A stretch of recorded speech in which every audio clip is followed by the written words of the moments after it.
and welcome to the council meeting for the 1st of February. Good to see you all here. I'll start the meeting with a karakia, which you'll see on the screen. So if we could all stand up and do that, please. That'd be lovely.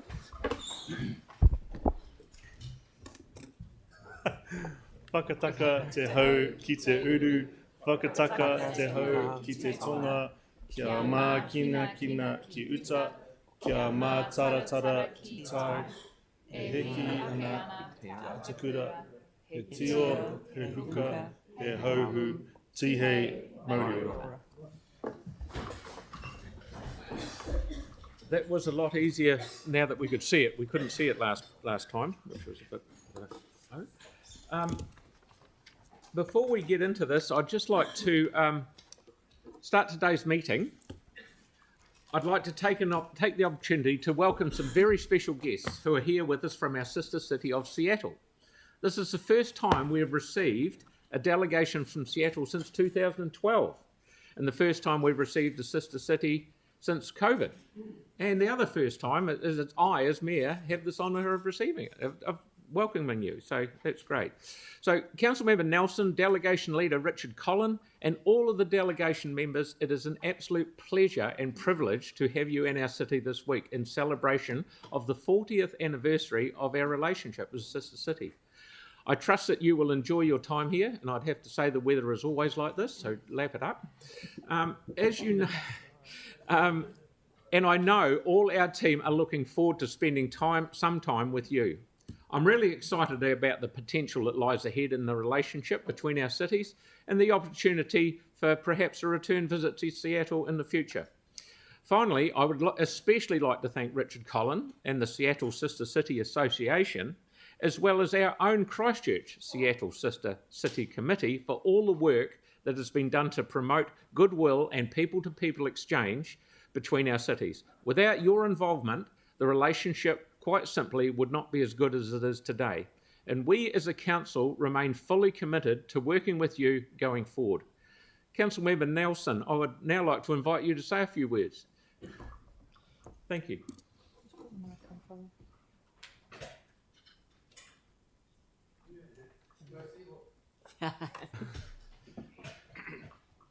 Thank you very much, Mayor, for inviting me to speak. Thank you very much on behalf of the City of Seattle Council members for inviting me and giving me this opportunity to say hello from the City of Seattle. You know, as alluded to, this is an outgrowth of the People-to-People program that was started by President Eisenhower in 1956, September 11th, to further international peace through relationships. And I am Sarah Nelson and a member of the City Council for a year. I am citywide, so I represent the whole city, and I'm one of the two. And I was lucky enough to be given the Christchurch as my sister city, which I already pre-loved because my husband and I honeymooned here in 2002. So we share a lot in common, as you probably already know. We live on subduction zones, and we benefited the City of Seattle greatly from the learnings following your earthquake and how you've rebuilt your city and become more resilient from it. That was 10 years after our earthquake in 2001. And we both share an ocean, and that is particularly important because the U.S. and particularly Seattle admires New Zealand for its environmental stewardship. And so it's up to us to protect these waters that separate us, but that also bind us, because the water knows no borders and is more of a, I think, a bringing together than a separation. And so we share so much together. And I spent yesterday in meetings with policymakers and leaders, learning what I can bring back to my city to benefit the people of Seattle. So thank you very much for this opportunity. And I really have to say that beyond the governmental context that we're in right now, it really is the people that keep this relationship together. Relationships forged in these trips, maintained over the years in between, truly the spirit of people to people. So thank you. thank you very much for coming along, and I'll catch up with you tomorrow night, I think. Is that right? Yeah. So enjoy the rest of the stay. Thank you. Right. Now move on to apologies. Are there any apologies? As far as I know, there's none, and I note that James Goff is on Zoom. Right. Any declarations of interest? If anyone has any that they think that might be an issue as we go forward, please mention them. So now we move on to item 3, public participation. So we have a public forum from Steve and John, who would speak on behalf of Keep Our Assets regarding the council assets. So welcome. Good to see you. Yep, kia ora. Māori ora ki te whenua, Māori ora ki te rangi, Māori ora ki te ao whānui. He whare mahi tū ki roto i te pā tū whatawhata he tonu no te rangatira. He whare mahi tū ki te wā, ki te painga, he kai mō te ahi. Congratulations to the new councillors, and well, congratulations back to those who are continuing. John Minto, Stephen Howard, we're speaking for Koa Canterbury. We're committed to maintaining public ownership of public assets. We consider democracy to be one of the most important, if abstract, assets a society can have. As the whakatauki I started with puts it, a community is strong as a community, but a house standing alone is just food for the fire. We have asked for copies of the Northington report, but we have not received a reply to that request. We have noted that transparency was a platform for many during the election campaign. Not making the full report available is not transparency. We can't remember any councillors campaigning to sell the people's assets. Selling assets when you did not clearly campaign for asset sales is not transparent or democratic. The same type of Tina tactic was used at the start of Mayor Dalzell's term with the Cameron report. The only part of the Cameron report that Koa agreed with was the need to have closer strategic ties between the council and its assets. Selling diminishes strategic ties and makes it more difficult to align CCHL asset strategy with the needs of the people of Aotearoa. Many councillors at that time signed a pledge not to sell assets, especially the People's Choice councillors. If councillors were really concerned about spending, there's the white elephant of the stadium being built for the rugby union, which is predicted to make annual operating losses. It's ridiculous to sell dividend-producing assets, which serve all the people of Aotearoa, to pay for a loss maker which only serves the rugby union. We ask that councillors reject the tactic of panicking new councillors into selling off assets, the ownership of which is supported by the people of Christchurch and built by the people of Christchurch over many generations. I hand over to John now. Kia ora koutou. The council finances are in a reasonable condition today because we did not sell our assets when the former mayor tried to. The city in 10 years' time will have better finances because we are keeping our assets. In 20 years' time, 30 years' time, we will be in a stronger financial position because we have these assets. If we'd followed the path of which the previous mayor tried to, and sold our assets, we would be in a hopeless situation now. I want to just to say, pick up again Steve's point that no one around this council table, no one argued for the sale of assets during the campaign. No one in Christchurch, no citizen in Christchurch voted for asset sales. And then we have this sneaky, deceptive ambush that comes in after the election. Oh, there's this report that was produced, commissioned a year ago, and suddenly it comes up after the election. This is not democracy. This is an ambush to try and panic the city into selling assets when we don't need to. We need to maintain a strong asset base in the city for the future well-being of the whole community. So I want to emphasise that we see this as a direct attack on democracy, a direct attack on the people of Christchurch. It is something which is intolerable to the city. The city has said no again and again and again to selling assets. It's going to say no again, And we want the council to, we are deeply disappointed that so many councillors here who voted to spend an extra $150 million of unbudgeted money for the stadium now want to say, oh, we're going to have to sell our assets because our debts are too high. That is irresponsible. Let's not put irresponsibility on top of irresponsibility. Let's keep these assets so in 10, 20, 30 years' time, we have a strong asset base to work from. Kia ora. Thank you very much. That works very well in for your the time that you're allocated. So thank you very much for coming in, and I'm sure it's appreciated. Thank you. Okay, thank you. Are we able to just get them the report though, because it is online? So I'm just slightly concerned they said they couldn't get hold of it, but The it was report is public. online. It was a public Yeah. document as part of the council Yeah. meeting. And the terms of reference. We have written and asked for it, but we Yeah. did It might not be receive a also- reply to the letter. It's online. It's a public document. It just might also be useful to get them a copy of the terms of reference, which again were agreed in the previous term of council. Yeah. Okay, thank you, Tim. Right, so now we've got deputations by appointment. There are none of them.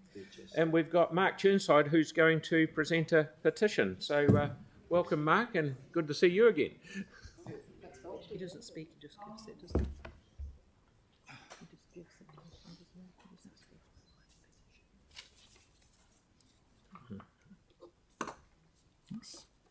Hello, everybody. Thank you so much for having me. Thanks for having me here, Phil, and the council. So my name's Mark Churnside. I'm an event producer in Christchurch. Love doing music. I graduated from UC studying music over a decade ago. And straight out of high school, I was filling out visa applications to move to Germany because me and my band, a while ago, we peaked opening for Blind Spot, New Zealand's greatest heavy metal band in New Zealand. We were moving to Germany, aspiring to, because that's where you have music careers. That's where things are happening. And since then, I found that Christchurch has actually got so much potential to create music, to create space, to actually grow. And while friends of mine, colleagues, fellow students have moved to where they think there's more thriving scenes, I've stayed here to make music, host events. Just last weekend, did my 39th classical music showcase since graduating. I love heavy metal and classical music. And hearing about this, the regulatory situation which is restricting venues from putting on music, when I was invited to present this petition, I jumped at the chance. Now, Thomas Price has started this petition, and he was unavailable to present it, and he's put in touch with me to bring it here. And I first want to acknowledge that this is not affiliated with Save Our Venues or other established groups. This is a separate grassroots initiative, which has amassed 3,500 signatures from people in Christchurch who want there to be music, life, and a vibrant central city. So, as I said before, I've been playing and promoting music virtually my entire life, and there is a whole ecosystem of people whose lives revolve around this, and it's about bringing joy, life, and vibrance to Christchurch. It's what makes a city a city. I appreciate that live music isn't for everyone, and it's especially not for anyone who's trying to sleep after a long, hard day's work, or trying to relax on the weekend. I'm not dismissing the need for people to live in peace and quiet. I totally understand that. But where we have a problem is that a city does need a mix of things. It needs to be a mix of quiet and loud, a mix of peaceful and vibrant. It needs to be all things for all people, and I believe it can be. If you want to live a quiet life in Christchurch where noise is heavily regulated, you have a lot of options. There's no shortage of suburbs where you can live that life. Most of the city, at 11 p.m, it's a very quiet place. But if you want to make some noise, have some fun, and entertain people, do business, attract visitors, attract artists, provide energy and life and enthusiasm, there really is only one place where you can do that, and that's in town. That's what town is for. If we don't lean into this, we risk losing any semblance of a nightlife in our city. In some ways, it's already happening. I'm sure as many of you know, the Ducks recently had to stop playing live music because of a single source of complaint. many other venues have faced similar threats. This is not in the spirit of our local democracy. One person or a handful of people should not be able to threaten a whole industry, an industry that is fundamental to a thriving city. If people say venues that can't have live music in the central city, which the current limits essentially do in many cases, then you're essentially saying live music shouldn't exist. Because these venues have nowhere else to go, if not in town, where? For me, this hits close to home. As I said before, colleagues of mine in the music industry, they have left for places where they perceive there to be bigger, more thriving music scenes. But I haven't. I've stuck in Christchurch because I perceive there to be an opportunity to build something better, and I can see a policy solution. It just requires a little bit of give and a bit of flexibility. I also do want to emphasize that the petition that I'm holding in my hands here, this specific petition, does not yet offer the most realistic or workable solutions, but please accept this petition with your focus on the number of signatures and as a show of support from the community towards supporting and complementing the ongoing efforts of the affected businesses. That a solution must be found to ensure inner city businesses and residents can live side by side harmoniously. I urge the council to listen to the message of this petition and the spirit of this petition. Thank you very much. Is it possible? Thank you. Thank you very much, Mark. That was good. Thanks, Phil. Thanks, everyone. Sorry, we haven't got any time for questions, but I'm sure there will be some going forward. So But that it's was good. really good if they read the prayer on the petition, though, so that we know what it says. Sorry. To read the prayer on the petition, what the subject is, what the wording is. The noise limit needs to be higher, average noise limit needs to be higher, and the higher maximum noise limit in the central city. Thank you. 140. Thank you very I much. think, Yeah. is the ask. That's great. Thank you. 140 decibels is the ask. So now we move on to the monthly reports for the community boards for November and December, and it's 5 minutes per board. We haven't booked a spot, but we need to let you know. The weather doesn't book a spot either. Sometimes it just rains, and this is called climate change now. Thank you. So you need to make your decisions with this sort of thing in mind, including no new airports. Thank you very much.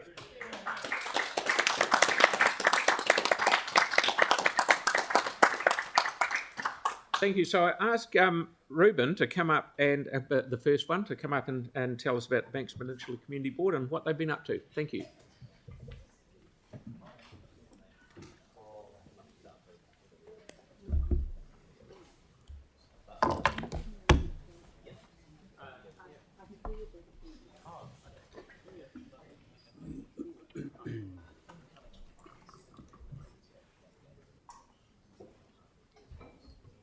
She's all yours. Thank you. Morena koutou, I'm Ruben Davidson. I'm the chair of the Te Pātaka o Rākai Hautu Banks Peninsula Community Board. We've had a very busy start to the term and a very busy start to the year, so it's really good to be able to share some updates with you all this morning. You'll see here there's a photo of the board all looking very serious in Littleton, and then there's a slightly less serious version of us on our board induction trip on a boat. And a big thanks to the staff who joined us and also councillors Templeton and Donovan who also were able to join the board. Stand by for an invitation to part 2 this month, which will take in Akaroa and some of the bays. Moving into decisions that were made under delegation. There was a reserve land exchange in Okiti Valley with a net gain, so we made our ward a little larger. There's also a lease granted to the Naval Point Yacht Club for the haul out, and those will be some slightly enhanced facilities to better manage the environmental impacts. And then also we undertook the lengthy exercise of board appointments. Lengthy because there are more than 60 appointments that need to happen, shared between 8 board members. So the suggestion was made that potentially some of the current guidelines fail to adequately recognise the workload for Banks Peninsula Community Board members, not a new subject. There is also a Part A coming to you today regarding the Birdlings Flat street lighting.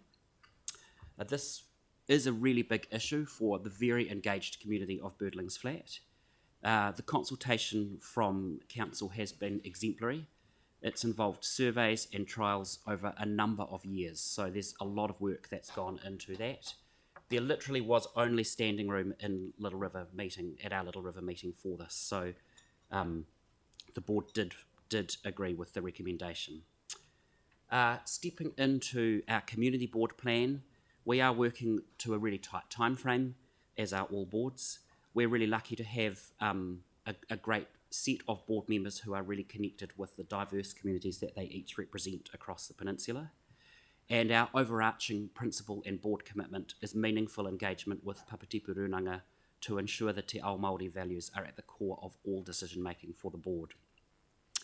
As far as our community projects, the Littleton Youth Group pool party has gone ahead, which is excellent, and that's with some great support there from LPC. And hydrosize classes, sounds like a lot of fun, just finished last week. This year we had a 400% increase in participation year on year. So it's an excellent example of when we repeat an activity, how we can start to build a lot of support for it. Shifting into our community focus, first up, and I'll have to be careful how I say this, thousands of visitors to Littleton this summer. We're having over 80 cruise ships scheduled, some of which carry over 4,000 people, which is double the population of Littleton. So this is the bit I've got to be careful about. That's ship loads of people that come into Littleton, and we get a lot of feedback as a result of that. We do have a full schedule of public forums at our first meeting for the year in Littleton on the 13th of February, and we'll share all of those with Council and Regional Council and Christchurch NZ. There's also been a fair amount of frustration and a lot of media coverage on the frequency and communication of the water testing in Whakaraupo, Littleton Harbour. It highlights how many people, not just from Littleton and the peninsula, but from across the city, travel to our inner bays over summer, and the work that's needed both on the testing process and the communication of that, but also the infrastructure that will ensure our harbour health. Sail GP is looking good, and construction starts in less than 3 weeks on the village down there. Traffic management will be the big issue, but there's some really solid plans and comms coming out on that. And the destination management plan, all of those issues can be managed with a good destination management plan. That's something that the board called for in its last term. We did also put some funding aside, and it's really critical that we get solid engagement across all of our communities to make sure that that's a destination management plan that looks after the environment, communities and visitor needs to Banks Peninsula. Thank you. Thank you very, very much. That was good. Can you tell me, and you may have mentioned, I may not have heard you, is how's Governor's Bay Jetty coming along? Very good. Yeah. There was some great photos posted of the barge being moved into position so that construction can continue. And at some stage, I'm sure they'll be happy to receive the dollar back to trade it back to being a council asset. But it's definitely underway, and another example of super engaged community on Banks Peninsula. Thank you. I must go for a drive over there and have a look on the weekend. So sorry, Yanni, that's all the time we've got for questions. Thank you very much for coming in. Thank you. So next we have Callum to come and talk to us about Spraden Cashmere Heathcote Community Board.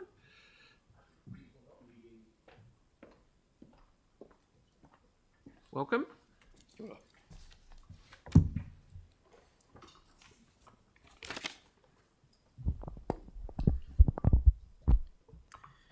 Ko Ranginui kei runga, ko Papatuanu kei raro, ko ngā tangata kei Wainganui, tihei Māori ora.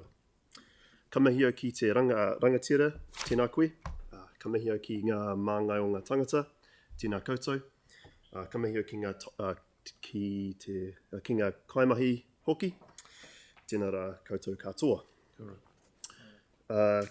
Thanks for welcoming us here today. My name's Callum Ward. I'm the Chair of the Waihoro Spraden Cashmere Heathcote Community Board, and with me is Kia Leslie, Deputy Chair. Kia ora tātou. So we're excited today to be representing a new board, freshly minted, covering the areas of the former Spraden Cashmere board area and Heathcote as well, stretching from Sumner to Westmoreland and the summit of the Port Hills to Fitzgerald Ave. Up on the screen there you can see some decisions we've made. We've had a busy few meetings already. We held our inaugural meeting in October last year, and I'm not going to go through all of those listed on the screen there, but I'll call out board funding. We've established our community board funding pools and board project funding, and that's been very satisfying to kind of get that underway, start supporting our groups again on the ground, and as well as that, we'll talk more to it later, but the South Christchurch Farmers Market's been a significant one for our board as well. So yeah, we also had a bus trip in December last year. So it was a chance for us all to familiarise ourselves with the people and places that we represent. One of the highlights for me personally was hearing from the Ihutai Estuary Trust, us, and, as well as council staff, around the unique place that the estuary has in our city and in fact in the world. We have a rare treasure in the Ihutai Estuary. It's a significant node for lots and lots of migratory bird species, and including some very threatened and endangered species. So it's a very precious asset that really sort of drove home the need for us to care for our environment, to make sure that we're good stewards of that as a board and as a city. I guess on the subject of our environment as well, Kia was going to talk to the Port Hills. I mean, as you can see the Port Hills up there, which is obviously there's a lot of community concern about fire risk on the Port Hills, and justifiably so, seeing some of the history we've had there, and particularly with changing climate, we're going to see more and more of those kind of events. So we just spoke about some of the ways the board can put communities in touch with FENS, how we can share some of that information, and what other measures we could maybe look at taking to help keep those hill communities safe. Cheers. Highlighting a couple of proud moments for us late last year. So King George V Reserve Community Group and Addington Farm both won Kumara Awards. So the Addington Farm's a small community group that the board supports, that was honoured with a placemaking Aotearoa's Kumara Awards for providing opportunities for people to learn how to grow their own food. Kia, do you want to talk to the George V? Yeah, so George V Reserve is a tiny forest by the Pawaho, which was planted back in 1990 by the old Heathcote County Council, in fact. And that was about the work that Mark Gibson's done, bringing St Martin School students and scouts in to learn how to care for this taonga. Cool. Yeah, so this is, as sort of mentioned previously, the South Library rebuild's a big one for our board. So I call it the South Library. Everyone calls it the South Library. I kind of want to make the point that it's much more than a library. It's a full spectrum community centre. We've got a cafe, playground. We've got various community rooms that are rented out by lots of different groups, used by lots of different community groups. We've got a council service centre there, and it's also the seat of local government in our board area. That's where our board meets, and just kind of want to make that point. As you can see, it's been supported by Red Steel for the last decade since the earthquakes, and in the meantime, our board has supported the rebuilds of sort of some other community facilities that were higher priority than the South Library, such as Te Pou Toitoi and the Hornby Centre. We're really excited as a board that this is the times now for the South Library rebuild. So we're looking forward to that. Our community's really excited about it. Another big key theme for our board is safety for active transport users and cyclists. I know that last year on the Spraden Cashmere board, not a month went by that we heard from someone about road safety, especially cycle safety. That's adults to kids trying to get to school. And I wanted to kind of highlight a bit of a win in this area is the All-Power Village. So basically they've just lowered the speed limit and put in a pedestrian crossing. We've had great feedback from our community around the way that that's improved the feel of safety for pedestrians and cyclists. Also just wanted to plug the raised platform on the Lincoln Road Whiteley intersection, which although it had a bit of consternation and confusion at first from the community around the purpose of that, admittedly, the feedback that we're hearing now from people, especially local residents, is that it's just really great for pedestrians. It's massively improved the feel of safety in the area. And especially at the Elton John concert, heading into that before on the Tuesday night, it was a very, very different experience than it would have otherwise been without that raised platform there. So keen for that work to continue. Yeah, just in the Lincoln Road. Yeah, so yeah, it's just. I didn't say you could speak.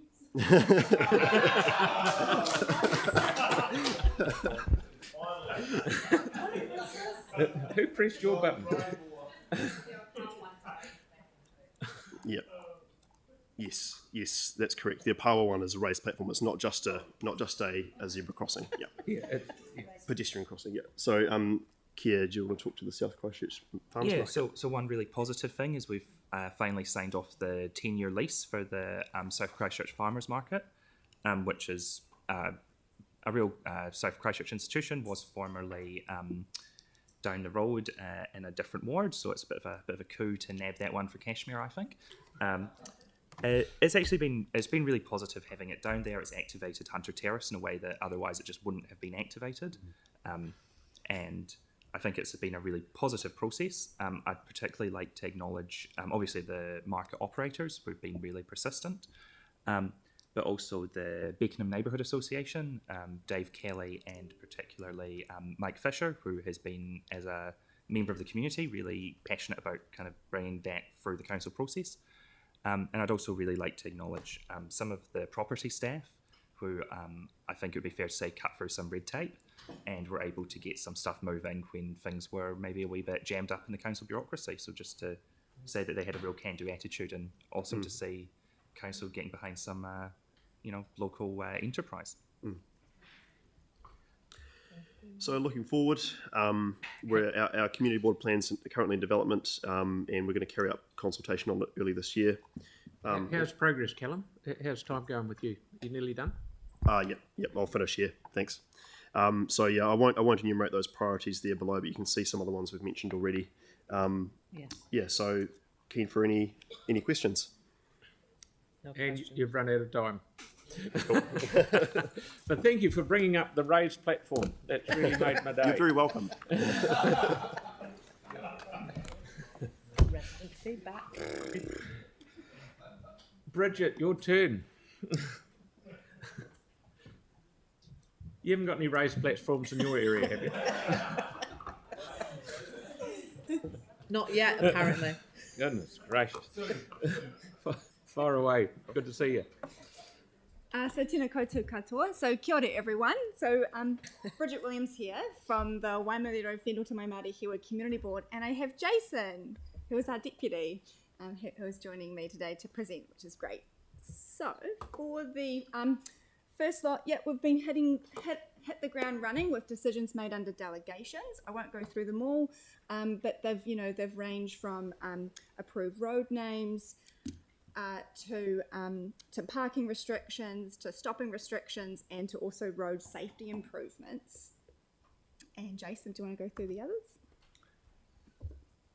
Sure. So just approving some funding from the DRF, some of our local community groups, Burnside Squash, Burnside Cricket Club, Papanui Community Toy Library, which our families use quite a lot, which is fantastic. Anglican Parish of Mayor of St Albans, Belfast School, which the south part of Belfast has come into our ward just recently, so it's good to have the whole of Belfast in Harewood and in our board area, and then FC 2011. So a whole range. So the board was extremely happy that we were able to go ahead with our Celebrate Bishopdale event in November. We've had a couple of years in the past where it's been cancelled either due to high winds or just inclement weather, I guess is the term for it. And COVID came into it as well, and just with the cost of fencing and some of the requirements we had. The 2022 event was planned for the Saturday, but again, due to the bad weather and some of our experiences in the past, we had a reserve day, so it was postponed until Sunday, and the weather came good for that, which was great. So it's good to have a reserve day and actually be able to implement that to make sure the event went ahead. The event featured a number of stage performances from local groups and a wide range of activities and stalls, including bouncy castles, petting zoo, police radar gun running, and face painting. There was a fantastic turnout with an estimated 4,000 people attending during the day, which is a pretty good crowd. And a huge thanks to Lisa Gregory, our local community recreation advisor, for her work on organising the event. It's always really tough on her when they get cancelled in some of the years we've had in the past after all the work she's put into it. So it's good to see it go ahead. Awesome. And on the same day as Celebrate Bishopdale, on the other side of the park, we held the Bishopdale Skate Jam. So this was a great opportunity to showcase our newly upgraded skate park. The event is run by the wonderful George from the skate school. There was a really good turnout and the feedback on the new skate bowl has been very positive. So a big thanks to Steve Gray and the parks team for getting everything finished and tidied up in time for the event. At the end of October 22, over 2 days, Rushley School, Rushley Play Centre and the network of the Ilam Stream came together to plant almost 200 native plants along the banks of Ilam Stream at Crosby Park, which is quite a cool wee walk and under there, down by the stream as well, from where the little pump track is for the kids and the main park area. This was an awesome effort from all those involved. Unfortunately, the following week, some people thought it would be fun to go and pull the plants out. Around 10% of the new plants were pulled out and left lying on the ground. Once word got out, a wonderful group of stream friends from the community came together and replanted them, which was really cool to hear about. The community partners have recently met to discuss creating a Friends of Crosby Park Ilam Stream group with support from council staff. They're currently working through the details of what this might look like. A further working bee was held just prior to Christmas, and going forward the plan is to hopefully hold community working bees each month just to keep things in good shape. And a huge thanks to all those involved, particularly Karen Bogue from our local community governance team and Annalise Kirkwell-Mills, our community partnership ranger. And then finally, I feel like this is a fantastic event that we always put on our calendars. Just a wee reminder that our amazing Culture Galore event, run in partnership with the Horswell Hornby Riccarton Community Board, is coming up on the 18th of February. So put it in your diaries now and come along for a fabulous day where you can listen to fantastic cultural performances and try out food from over 30 different countries. So that's us from the board. Thank you so much. Thank you, Bridget. And I must say that Culture Galore thing, I've been to it twice, I think now. Absolutely fantastic. So encourage anyone that can go. So we're down to 6 seconds. So thank you very much for coming in. You're very good. Awesome. Thank you so much.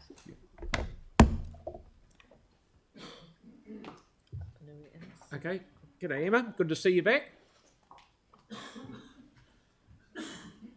Hoping you were in the Central Community Board. Kia ora koutou, thank you for having us along to present today on behalf of our Waipapa Papanui and Essential Community Board. I'm Emma Norrish and I'm the chair of the board, and this is Simon Britton, our deputy chair. So obviously it's been a long time since we've had this opportunity to present to council, so there's quite a bit to cover from the last few months, but we'll just run through a few highlights of what's happened in our meetings and tell you about a few things happening in our communities. First up, we have our decisions made under delegations with a number of discretionary response fund allocations. Some of these were to community groups to help with the work they're doing in our communities, and we also allocated the funding for our board projects for the coming year. We have one new board project this year, which is a School Civic Award, which we're going to offer to all schools in our area to present at the end of year prize giving. We're still working out the finer details of it, but we think it will be a good way of raising awareness of civics in our local schools and connecting with and recognising rangatahi in our area.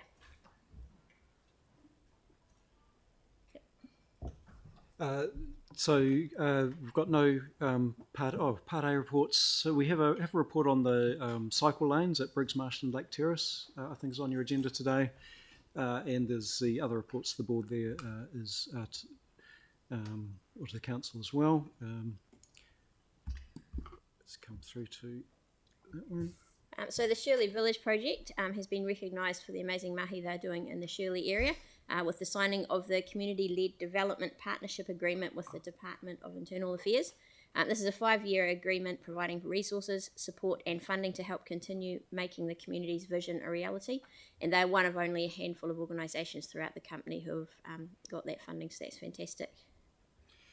Also in the Shirley area, we first came and talked to the council during last term about a concept that the Shirley Community Trust had raised with us for a birdsong trail in the area, and they asked for some support from council with that, which was mainly in the form of some advice from Parks staff and also some support from the governance team. That's now in place. It's moved really quickly, that one. Really pleased to see some collaborative support between council and the local community on that. You can see a photo on the right there from a planting day. And the vision there is to support the return of native manu in that area through native plantings as tall-footed trees, as well as smaller bushes and things that have been planted through McFarlane Park. Over 500 plants planted so far. In December, the Santa Claus Workshop and Charitable Trust delivered a selection of handmade wooden toys to the local community groups to be given to children from low-income families. The time and effort put into these toys by volunteers is hugely appreciated by our communities and make a real difference to these families at Christmas, so a big shout out to them. In Papanui Ward in St Albans, the Maireho Community Garden has been opened. This is a collaborative project between Green Lab and the Neighbourhood Trust, who are based at the McFarlane Centre. You can see a photo there from the opening. There was a planting day and opening towards the end of last year, and that garden's now online. There's produce now being harvested and supplied to the local community from that. Also at the end of last year, we held our annual combined meeting of the Papanui and Shirley Interagency Network groups, and this was a great opportunity to also welcome and get to know some of the groups from the Central Ward. Groups were able to meet community board members, share their highlights from the year and tell us what they think the key issues are in our area, which will help inform our community board plan. And then last week we had our bus trip, like some other boards have already talked about. This was a great opportunity for members to familiarise ourselves with some key issues, projects and facilities in our board area. Our local staff did a really great job of squeezing lots into the day. Thank you also to the other council staff who came along to provide their expertise. And the day also included speed dating with leaders of local community groups, which worked really well and was good fun. We had our Papanui Whakaoho Community Day towards the end of last year. That event is hosted by Papanui Youth Development Trust, who are at 1A Harewood Road, just by St Paul's. Had 300 or 400 attendees there with the youth school events and a whole lot of activities for whānau and for young people. And then finally, we're going all the way back to Halloween. We had a couple of light parties in our area held in Shirley and St Albans, which were really successful despite having to move inside due to the weather. And this was a great opportunity for local families to celebrate with costumes and heaps of activities for the children. That's us. Thanks. Thank you very much. And once again, a fantastic presentation, like all the other boards as well. So thank you. Thank you. Okay, Helen and Marie. All right, thank you.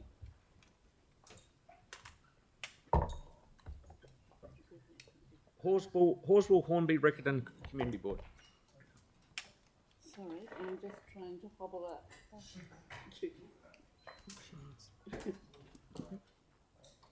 Okay. I'm used to getting up. So. Thank you. Thank you. Right, thank you. Thank you, Yanni.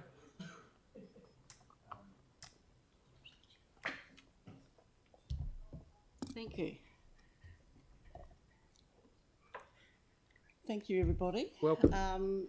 And particularly welcome to new councillors. So there's a few of you here. And just to say, our Riccarton board has got, Riccarton Horswell Hornby Riccarton board has got 3 new councillors and 3 who are new in terms of council and 3 new board members. And I'm the new chair and Marie Palizzo is the deputy chair. You may also know her, some of you, from the planning department. So we've got a formal planner on our committee. So there we are. So we'll go briefly through this, and they're much briefer than perhaps other wards. And then I just want to touch on a burning issue for Riccarton and Hornby in effect particular, which is a current issue. So that's our board. I think we'll skim over that. again, over that. Now, the Part A is a committee for Ruapuna. We're appointing a committee member, Henk Bunk, and he's there to represent the board. It's an important committee. It came from the Environment Court in 2014. So it's a statutory committee, and it's important that it works well. And as far as I know, it's worked well for 7 years or so. Culture galore, if you'd like to speak to that, Marie. Yes, this was mentioned earlier already, but I'd like to emphasize that in recent years, we've only had like a handful of councillors who regularly attended multicultural events. This would be a good opportunity for the new term of councillors to please support multicultural events, not only in our board area, but these communities, multicultural communities, represent the whole of Christchurch, and we would encourage and we would love to see all of the councillors there to support this event. Okay, thank you. Now, could I just touch on one of our major projects is still proceeding, the Hornby Centre, the pool, the library and service centre. So it's a bit behind, but it's proceeding. And Te Kura, the stormwater development has been developed, and there's now 4 Ks of a walking area. That's my phone. Sorry about that. Can I just touch on what is quite an issue for Riccarton and to some extent Hornby?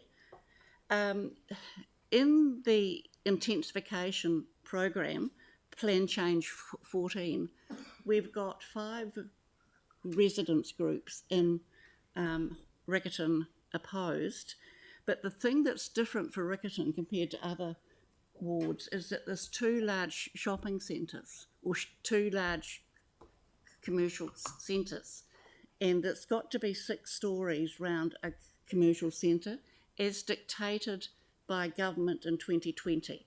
It's not the medium density issue, that was done by both National and Labour, but this is high density, 6 stories around a certain area around each commercial centre. That means that from Deans Avenue to Pear Street and from Deans Avenue to the main South Road, it's all 6 stories other than a small gap around Island Road. So basically, I'm not sure that people are aware of this high density for such a large area. So you've got potentially a concrete jungle, if you like, in areas some of which are suburban density, that's low density. They're not going to medium density, they're going to high density.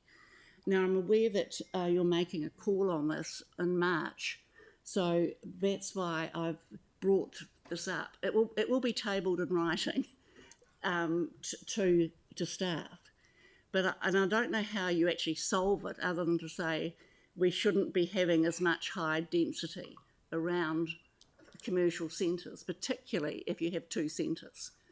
Something's got to shift there because it'll just be awful, and it's destroying communities as well. And people didn't expect this to happen. So I think if it's suburban density, I don't think you should be going to high density. It should be medium at the most. So that's really all I want to say. Thank you, and Helen. I'm sorry I'm a bit shorter on our board report, but I just wanted to touch on this That's cool. high density issue. Yeah, and Sarah's got one quick question, please. Thanks, just a quick one. Thanks, Yes. Helen. I know you've got the 6 residents associations, but I'm wondering if you've talked to other groups who've got an interest in intensification and long-term issues for the city. So younger people at the university, Yes. Renters United, those kind of stakeholder groups, as well as the residents associations. I certainly have talked to some young people during the election campaign.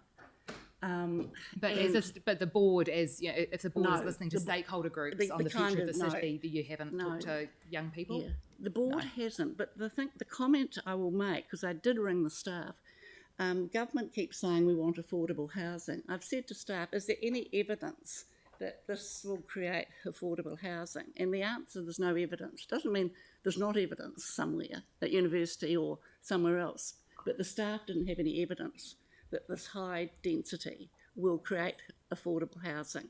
It may or may not, basically. And Hornby has got the same issue around Hornby. A large tract of area is going to high density. And I think if you could do something on that and bring the high density down to medium density, I think that would be helpful. Thank you, Sarah. And thank you, Helen. Thank you. Thank you, Marie, coming in and answering the phone. Thank you. Do you want to say anything else? Thank you. Good to see you. Now, unfortunately, there is the chair and deputy chair of Waito Coastal Burwood Linwood unable to be here today, so we look forward to hearing them next time, so there is no presentation from them.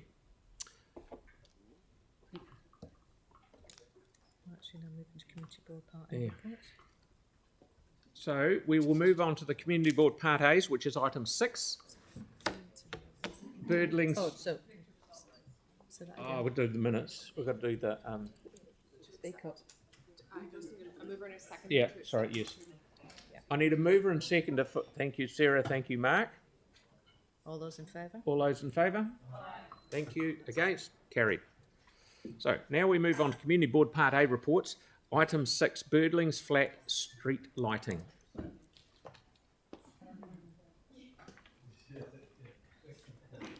Which I understand has been a long time in the making for you guys to be sitting here in front of us.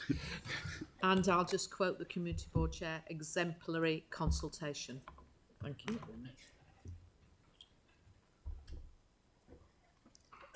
So yeah, I haven't really got anything to add from the report and what's been forwarded by the Community Board. Obviously, if people have got questions, more than happy to answer them, but this has been a community-led project which we've just worked with the community through it, and we've come to an outcome. Within any community, there's extreme views on either end. Birdlings Flat is a very vibrant community and has very strong opinions on their community, so we've obviously had a lot of interesting discussions around that, and this is where we've come to with our option that best supports everybody in the community, we believe. Thank you. Thank you very much. Is there any questions? Nope. Yanni? When the NIWA report is going to be kind of released around the impact on insects, and and then what lessons are we, or what are we going to do with the information that we commissioned from the report? Okay, so this obviously is it was sort of tied in with Birdlings Flat. There's a separate sort of issue. Because the main issue around the lights at Birdlings Flat have been around dark skies, although we did wait for the NIWA research to be included because we wanted to find out, because obviously it's a lakeside environment and it's quite a sensitive area. But the NIWA report, the written report hasn't come out. As Councillor Hansen will know, they've done a video report on their research. I believe you were there for that one. Yeah. So we haven't had a written report from that. The general findings, just to summarise them, the early results showed that going from high pressure sodium to LED showed the biggest change in the lighting because it reduced the amount of spill light, and that had the biggest impact on insects. And then the second round of the trials, there were certain taxa, certain types of insect that were more attracted to the 4,000 Kelvin than the 3,000 Kelvin, which led them to the point that 3,000 would be better where you're close to rivers, where you haven't got background light from a city or something like that. It would that's what they showed. We haven't the results, as I say, we haven't had them in a report form, but just looking what they've sent through video-wise, their profiles for their 3,000 Kelvin are actually similar to what we got from our 4,000 for our spectral analysis, because when we went out to buy the 4,000 Kelvin lights, we made a point of choosing the ones with the lowest blue peak. So I think you've given a very detailed and very, technical very, very response. good. I Thank you think very that's much. enough. Thank you. Tyrone, thank you. I'm happy to second it. So is there any debate? Tyrone, thank you. Thank you. I just really want to give a shout out to the staff who have really, I think the level of detail that Andrew just went to around Councillor Johansson's question just shows just how deep a dive staff have taken into this. They've listened to the community. They've talked to pretty much everyone in the community. It's been a long time in the making. I think we're heading up to, if not more than 4 years now. We've gone to the most level of detail I think it's possible to go forward to get a good outcome for the community. So I want to thank staff, and I'm really excited to support this this report. Thank you. So is there any other debate? Tyler? If you guys want to move some of those lights to Mandeville Street, let me know. Well done. Yep, noted. So I'll put the motion. All those in favour? All those against? Thank you. Carried. Thank you very much for coming in. Right, next one. Dedication of the local purpose road reserve in Sefton Street, Belfast. Aaron was going to move that, I thought. Is that right, Aaron? Yeah. Yep. And Sam will second it. Any debate? All those in favour? All those against? Carried, thank you. And almost ditto for the next one is down an area where I used to live. Actually, I know exactly this section. So I'm happy to move this. And Mark's happy to second it. Thank you. All those in favour? Aye. Those against? Carried, thank you. Number 9, Clyde Road, Greers Road safety improvements. Any... James, are you moving this, I thought?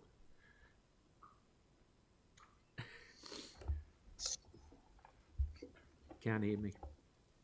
No, I can hear you, Phil. Are you going to move unless this?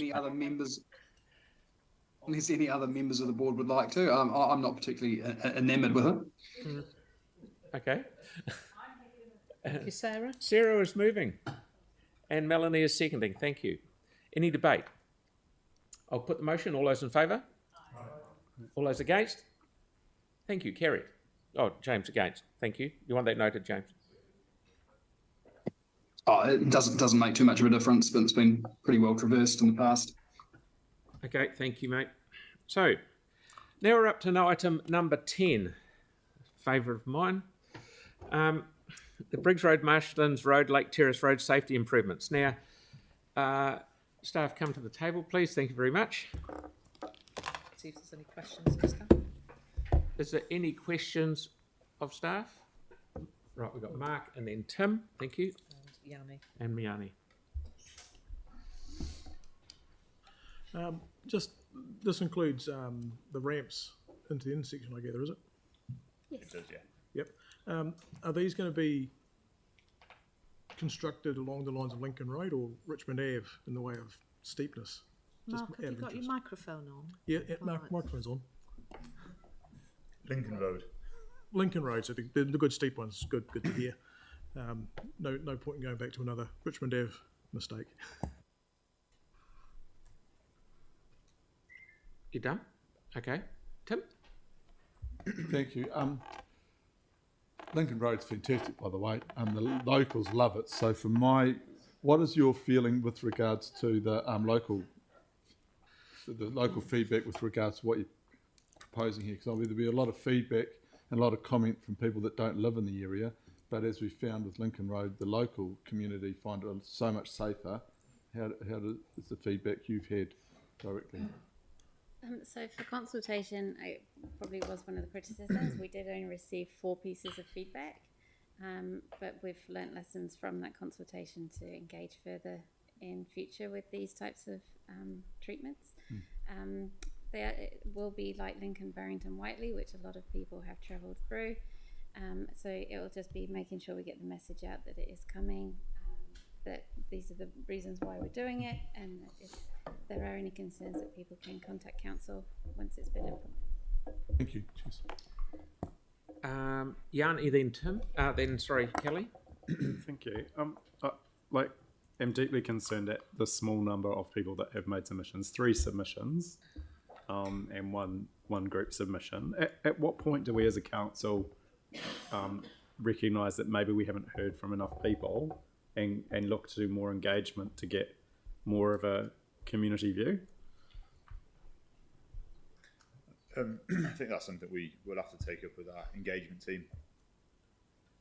Because I just struggle to know how I can take on board what the community views are when we've had such a small response. I was also interested to know why we only delivered to 47 residents. It would seem, looking at the intersection, that service is a lot more than just 47 residents. I think the consultation we've done and the number of people we affect is representative of the changes we're making. It's a big intersection, but it's only the main people that we need to notify are the people that we have notified in that area. So if we look at the photo, that's pretty much about probably a few more than what's in the photo. Yeah. But how many vehicles use this intersection a day? We could say that with any work we do. Right. Any work we do on the road, thousands of people use those roads, but we don't consult with those thousands of people. So how do you work out what the length is from the intersection by which you notify people? We do have a process for assessing the level of consultation we do, and that's based on the impact we're having. And the impact we're having here is a local impact to those local people. So that's why we've only consulted on the area we have. Can Yeah. Can I? I've got head of service who'd like to comment, please. To build on what Stephen's just said, the implementation of this work, which you're being asked today to approve just the cycle lane, the rest of it has been approved through both the community boards, just to point that out. It is a local impact in that we are slowing the traffic down. We are not stopping anyone accessing anything. So the local people are impacted because there are no stopping lines in there. That's gone through the community board. But as far as the travelling public are concerned, the impact is we are saying, please go a little bit slower because this is an intersection that has a higher collective risk. Mm-hmm. And we are reminding them of that through a physical measure. So that's what drove this. The team have already said that they have learnt, they have seen what's happened and had the discussions with the board, and they will take those lessons into future works that we do and future engagements that we do. Thank you, Lynette. Kelly. Yeah, my question was really just around the consultation. I'm all in favour of the safety improvements, although perhaps not the raised platforms. So I spoke to former City Councillor Glenn Livingston, who lives 150 metres away from the intersection this week. He knew nothing about it, about the plans, and wasn't generally in favour. So yeah, I think that we do need to go a little wider with consultation. I think 29,000 people use this intersection, and a lot of them from my area in Preston's Park, and I guess from Rangiora as well. A few from Rangiora as well. Yeah, and I'm sure we'll be hearing from them at some stage. But yeah, just wanted to pass that on. Thank you. Yeah, we'll take that feedback on board. What I would say is the consultation we do is in line with the Local Government Act and our significance and engagement policy. Mm-hmm. So what we do is everything we do what we need to do, but we'll take your feedback on board and look to the future to see if there is benefit in wider consultation. Yeah, Moreno, if I can just add to that, Tessa Sant, I'm the manager of the engagement team. Very much what's already been said, we do look at the most affected residents, and it's really around the impact that a project is going to have on their lives. And I hope you can appreciate that at this intersection, safety was the priority. So we're really interested in hearing first and foremost from the people that are actually going to be impacted on a daily basis. And I understand that commuters are part of that, but we're probably more interested in those that might be, noise and feedback we can hear that we can actually influence the project and change. If we're just going to hear from a lot of people that they have an opinion about a safety feature, that can cause problems. But we do hear what you're saying. And for this one, for example, we didn't do social media, which might have captured more feedback. Yeah, I think sometimes it's a wee bit difficult with social media. I just find it interesting that because I get a lot of requests from people down Lake Terrace Road, like there's an intersection further down the road which I've been trying to flag to council because someone who's recently moved in there has reported, multiple crashes, multiple accidents that are probably not being reported. Simply asked for transport staff to have a look at a stop sign instead of a give way sign. There's been no result there. And also we have the golf club, which has two sides of Lake Terrace Road and people walking across there every day. And to my mind, those safety improvements for those two areas would probably make a huge difference. Councillor Barber, not to interrupt you, but that clearly isn't in relation to this item specifically. No, it's not, but it's a really good time to bring it up. What I would take from that try. is perhaps there were compounding issues that we should have been aware of, that the public had, and that would have increased our reach. The litmus test for us is really at what distance away from a project is someone just a commuter, and that's really, someone can live 5 kilometres away and use that road every single day, and they're affected more than someone who lives 2 blocks away and they never drive that way. They always go in the other direction. So it's really difficult for us to do that. Who are the most affected? But certainly issues like that, when we talk to your governance team, they should help us understand local community issues that might encourage us to cast the net wider. Yeah, I think just an explanation for people in the area that I live would help, because they'll come asking me, why are we doing this when they go through there every day. Yeah. Thank you, Kelly. Tyler? Most of it's been answered. Thank you, team. Just a quick question around the cycle lane itself. What would happen if it didn't pass today? With the whole intersection? The rest of the intersection's already been approved. In reality, what we'd look to do, we'd probably still put the white line down as an edge of carriageway marking, but we wouldn't mark the cycle symbols. Gotcha. So it'd end up functioning as an official cycle lane anyway. Cool. All right. The next question, I just wanted to get it put in layman's terms for the community to understand, is why this intersection around the safety improvements? I know it's been answered so slightly, but something real more clearly would be great. So as this has been funded through the Christchurch Regeneration Acceleration Fund, and as part of that work, prior to me joining, there was an assessment of all the intersections in Christchurch, and they were ranked based on ongoing risk to users at those points. This is a high-use intersection and controlled by signals, so it will always remain some risk within the intersection, and the raised safety platforms are to help reduce the risk of the severity of crashes when they occur. Great. And there are reported and non-reported instances, correct? Yes. And those non-reported ones also considered from your team? They are to an extent. We use the crash analysis system, and there is a large factor of underreporting, especially for vulnerable road users in that system. So we can look to apply factors around those crashes. It's not necessarily just about the amount of crashes. We just want to reduce the possibility for further crashes to occur as well. So it's a proactive approach to road safety. Wonderful. Well, that's all from me. Thank you. Thank you, John. Aaron?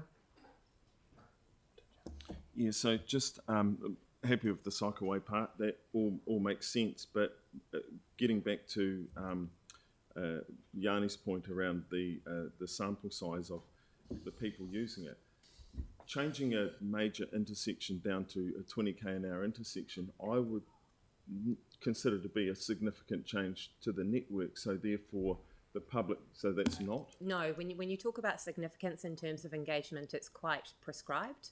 So we have a significant engagement policy which is available, and it really clearly outlines the criteria before something is deemed to be of high significance. And this is definitely a low significance project, simply because slowing someone down for 10 seconds of their journey does not impact on their lives in a significant way. And there are no other factors in terms of cost or risk to council. So then, my question would be, and no doubt we haven't done the work, but do we know if it if there's other consequences like changed behaviour. If you change an intersection like that, do people start changing their route, and then what are the consequences, like the intersection down the road where there's no stop sign, so on and so forth? I think for or do we believe that people just go, you know what, I love the Humpy intersection, I'll go through there every day? I think for something like this, it's a relatively minor change to people's commute or daily life. They'll be slowing down for probably 5 seconds, 10, you know, it's not a big part of their life. And the impact on their convenience wouldn't be such that it's going to change their behaviour.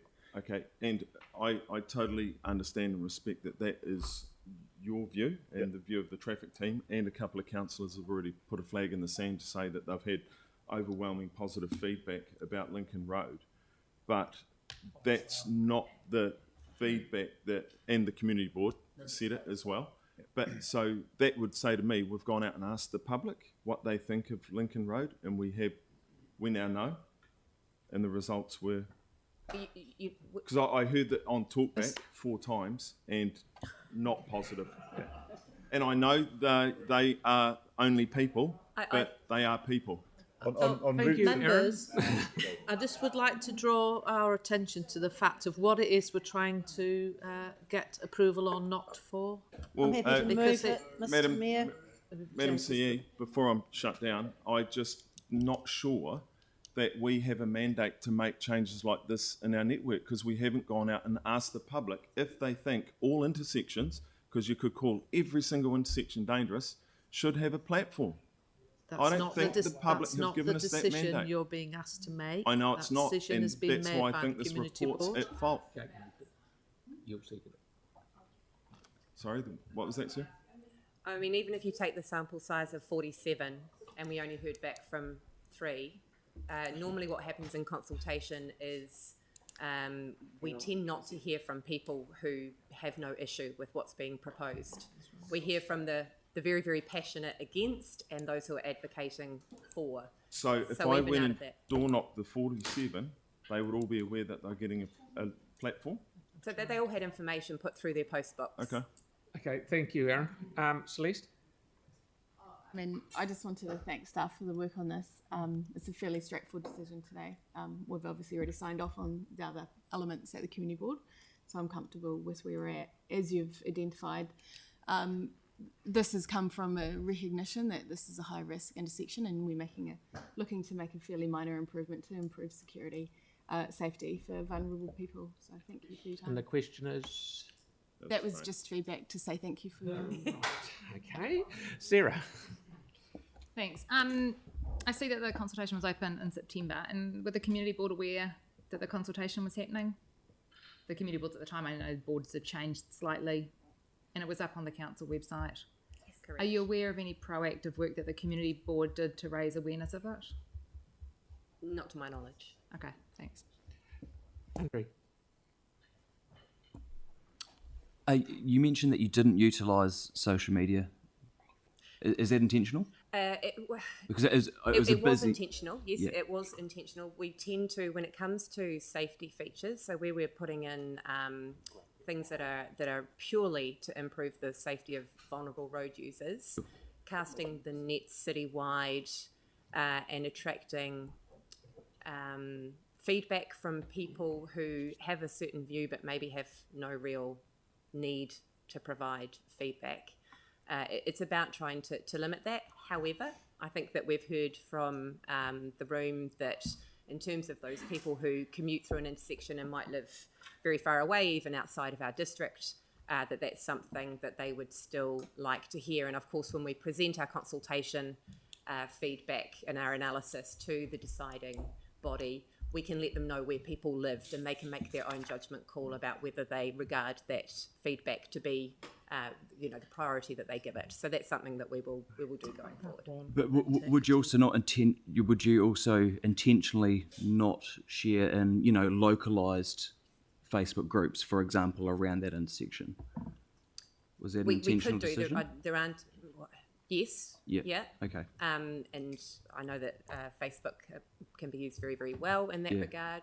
This was a low significance project, and it's really around matching your attempted reach with that. There are plenty of projects where we would just talk to the immediate neighbours and not cast. People are over-consulted. People in this city are over-consulted to a certain extent, and we're just trying to make sure people pay attention to the projects that really affect them, rather than that scattergun approach. But again, like I said, we've heard your feedback in the room. Thank you. Thank you. And Mark. Thank you. Just one quick follow-up regarding the engagement. Was this put before the community board for the engagement plan prior to the engagement, as it often does? Not the engagement, but again, because it was of low door knocking, the very immediate and letter dropping the immediate neighbours was, in our opinion, the correct form of engagement. We don't normally ask community boards for approval of our engagement plan. We normally do outline what is proposed. Was it at that? Yeah, we had sent a memo to the community board advising them that we were going to go out to consult on this. Yep, cool. I do remember in my time on the community board last term, we did have a number of occasions that the engagement team came to us and asked for our opinion. When the engagement is bigger, right. Absolutely, we want the community board to be very well aware of exactly what's planned and to provide feedback. Yeah. Thank you, Mark. So what I have here is Jake has moved it and Pauline has rushed in to second it. So is there any debate? Yanni. Yeah, thank you.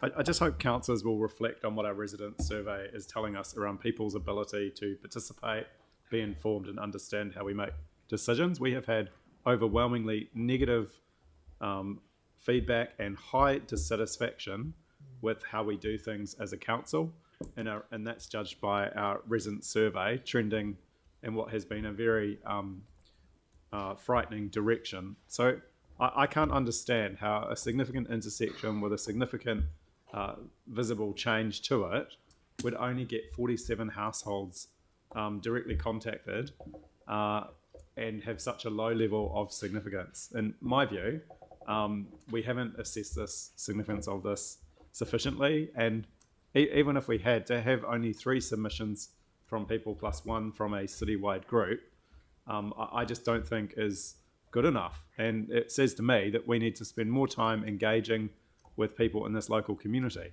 We also have a private plan change that will be a massive development where there is significant traffic impacts on this immediate network. And I think it's the timing of this is really not satisfactory either, because surely we need to wait and see what the planning is for that new development before we spend money making an intersection change to an area that may change in a few years' time anyway because of the new development that's been proposed. So to me, this 2 reasons why I will actually abstain from this today is we need to spend more time engaging with people. It is totally unacceptable to have such a low level of engagement on a significant project like this that will impact on a number of people in the local community who have not been contacted by us. And 2, the timing is wrong. There needs to be a much more holistic approach to traffic and safety in this area with cyclists, pedestrians and motor vehicles, because there's a new big development going on right adjacent to this that still is working through its process. So I'll be abstaining on this today and think that we definitely need to start reviewing how we do things as a council if this is what we think is acceptable in terms of engagement. Thank you, Yanni. Any Kelly and then Pauline? Yeah, thanks, Phil. Yeah, I mean, I'm conflicted here as a cyclist who's cycled through that intersection many times.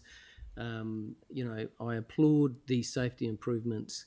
To me, it's debatable whether there's a need for raised platforms at an intersection like this. I think it performs pretty well and has for a long time. I think there were over 10 years, there's been 4 serious accidents. Considering the number of cars that go through it there a day, I understand that. Obviously, it's never acceptable. But I really would like to see a broader conversation had with the general public around changes like this. Today we're just talking about the addition of a cycleway, but I guess we need to have a broader conversation with the general public about why we're doing this. why we're putting raised platforms in here, what we're sort of hoping to achieve, so that they don't come into this intersection in a year's time and go, why is this happening? You know, why are they doing this? Surely that if they understand it a lot better, they'll be able to tolerate it. And I think that you know, the ramifications of this is that we're going to be spending $400,000 on the safety improvements.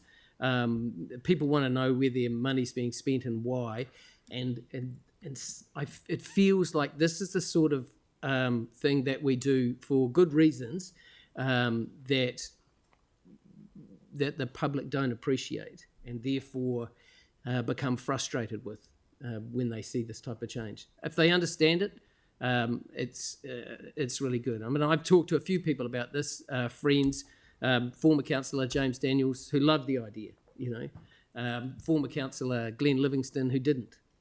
So there's a range of thoughts out there, but I think if we can get that communication better, I think it'll be better in the long run for all of us. Thanks. Pauline? Thanks. And yeah, there always will be a range of thoughts, and this is the difficulty with projects like this. But the main reason for this intersection being identified is it does have high risk, and most of the risk is from red light running and turning. And I think it doesn't matter how many other developments there are up the road, that risk is still going to be there. And staff are aware of the other developments, and they're aware of this area and what's going on. So when you've got a high risk area, we have transport experts that come up with the right solution, and that solution is to slow traffic down at the lights, and I think this is the only way to really do it. Bearing in mind we're not actually voting on this today, it's the cycle lane, but I really think that we want to be a can-do council, so it's a very fine line of how much you hold these safety improvements up by going way out there and talking to people. Half of them will say yes, half of them will say no. In actual fact, this is possibly the best solution that she'll end up with anyway. So I think there's a fine line there, and in this case, let's just do it. So I'll be supporting this today. Thank you. Melanie? Keep it short and sweet. I think as councillors, we should always be voting in support of safety. So it's quite straightforward. And the thing that concerns me today is that actually councillors don't actually seem to know often what they're even talking about, let alone what the agenda item is. And we need to remember this is purely about cycle lanes, so all of this should focus purely on the cycle lane. Victoria? Thank you for that, Councillor Coker. I too am happy to vote and with safety in mind. The issue for me that I just wanted to highlight, I've heard what the other councillors have said today, is that we've got staff who are working within a policy framework around what is a significant project and whether it's a high project or a low significant project. So they've done their job. And perhaps the conversation that needs to be had is whether we need to revisit what that scale looks like in terms of where the low and high significance is. Thank you. Tim? Mathy. Yeah, thank you. The community board has already sorted out the rise, all that type of thing, and I totally commend them for that. This is about a cycle lane, and I do think that the consultation has been correct for this. This is about a local community, about a local project. And if you are looking at places where local communities have been ignored for the greater good, you could look at Lincoln Road, you could look at Bram Street, you could look at these. This council has changed so much in the last 10 years, and these staff have led that. So I think you've got to remember that too, because if you're going to go wider, why not go to Rangiora? It's Marshland Road, got a whole lot of people, but they are not the local community. So I'm really happy with what's happened, and I totally support it. Marcus? Thank you, and thank you for the work you've done on this. I will be supporting these cycle lanes. The one concern I have is very similar to Victoria, and I wonder if we do need to look at revisiting our significance policy. They're looking at the volume of traffic that obviously goes through that intersection. I think I hear what Yanni's saying, that the 47 people sent out the consultation is a little bit on the light side considering the size and traffic volume for that intersection. But that's an issue for another day. I will support this today, but hopefully we can look at the significance consultation policy. Tēnā rā tātou. I knew the stuff was going to come across the table, and I just tried to figure out how to word it. But one of the things that I always push on is safety of our children and those that don't have voices, particularly around cycle lanes. If we were going to do proper consultation, we'd go to the schools. If you guys are going to be saying that, then that's the case. But outside of that, the system doesn't work for them at the moment. So it's up to us to decide on what we're going to do for our children. Okay, so we have Fairway Reserve, Sanctuary Gardens Reserve, Pagoda Playground, all within a radius of around 400 metres from this intersection. We also have Shirley Intermediate, Kingsley Primary School, Shirley High and Marion College, sorry, not Shirley High, the ex-Shirley High. Marion College and Banks Ave are very close in vicinity of this intersection, which could and will be in zone of these schools. So whenever we're talking about cycle lanes, I want everybody, and I've got to keep reminding everybody about this, is around the value of looking after our children and making sure that they have a voice, because you're representing them too. Not just the residents that go, oh crap, man, another cycleway. I can't park here. It's ridiculous. I can't believe we're even arguing over this. You know, these are our children that we're going to be looking after, and I'm getting sick and tired of arguing about this, but it's something that we need to always consider whenever we're making these decisions. It's just simple as that.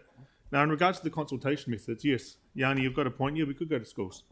We could go to schools, but also remember that this intersection is actually funded through SURF. So that's another thing to note. Correct, sorry. So just be aware of all of the things that I noted today. I am going to be voting in favour of the cycleway, as I always will. And I'm going to be the one that's going to be standing up for our kids. And it's up to you guys on whether you guys want to continue to do that. Kia ora. Sam. Yeah, I don't want to talk about it for too long because I thought it would be relatively straightforward. And I completely get where Kelly's coming from with the stuff that's gone through the community board. But unless I missed something, I thought it would be relatively quick because Stephen mentioned it really clearly. If we don't support it, all they're not going to do is put the little cycle logos on the road. The white line will go through anyway. So we've probably spent a lot of time probably chastising each other for something that in practice is going to happen anyway. So I think just pragmatically, we probably should just let them paint them on the road and get on with it. Totally agree, Sam. Tyrone? I too can't believe that we're actually debating this. Like, we've been blindly worshipping at the altar of cars for generations. It's about time that we started making our streets for people. Thank you. Right. Okay, we're done. Sarah, where you go? Thanks. It's really frustrating to hear councillors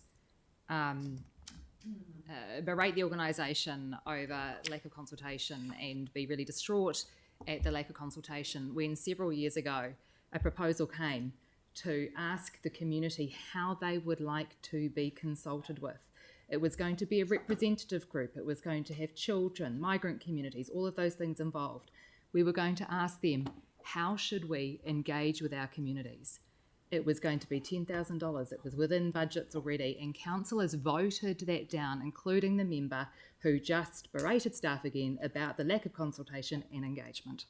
And I'd like to say how frustrating that is, and it would be great if we could have a representative group of residents again talking to us about how they would like to be consulted, rather than councillors saying, oh, we're just not doing it good enough all the time. Safety changes are a tough one to consult on, and we consult sometimes on these low-scale safety improvements because the Local Government Act basically says we have to. Other safety improvements, often of a sudden nature, we don't consult on. So if a road is badly flooded, we close it, and we may do that for some time. We don't consult on whether we declare a state of emergency, for example. So I have an issue with the fact that we even need to formally consult as if we could do a different decision, if you like, when it comes to safety improvements. As Sam mentioned in the debate last week, as councillors, we don't have a legal responsibility with consequences if we make decisions that end up having health and safety consequences and consequences in the broader community. If we made a decision to not do a safety improvement and someone was injured or killed on our roads in that very area, we're not going to be held legally responsible, but we are morally responsible. We saw in Auckland where there was an intersection and section of road upgrade, and there were compromises made by the organisation in that it was supposed to be a safe cycling one. They decided to leave car parks in, and a teenager was killed on the road that had only just been upgraded because the safety improvements weren't as recommended by the community and the cycling advocate groups. $400,000 may seem like a lot of money for an intersection upgrade, but I'm sure those who were injured in the last 10 years and those who may be in the future would think that that was money well spent. Thank you very much. Righty-ho. Have you already talked? You allowed to do two lots of...